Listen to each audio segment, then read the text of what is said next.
మనం ఏ శుభకార్యాన్ని సెలబ్రేట్ చేసుకోవాలన్నా కేక్తోనే చేసుకుంటాం.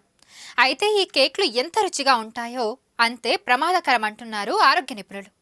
తాజాగా బెంగళూరులో కేక్ శాంపిల్స్లో క్యాన్సర్ కారకాలను గుర్తించింది కర్ణాటక ఆహార భద్రతా విభాగం.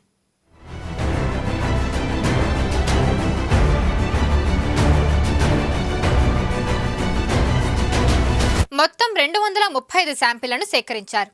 అందులో 12 కేకులలో కృత్రిమ రంగులు ఎక్కువగా ఉన్నట్టు గుర్తించారు. ప్రజాదరణ పొందిన రెడ్ వెల్వెట్, బ్లాక్ ఫారెస్ట్ లాంటి కేకులలో కృత్రిమ రంగులను అధికంగా కలుపుతున్నట్టు గుర్తించారు. వీటి వల్ల భయంకరమైన అనారోగ్య సమస్యలు తలెత్తుతాయని ప్రజలను హెచ్చరిస్తున్నారు.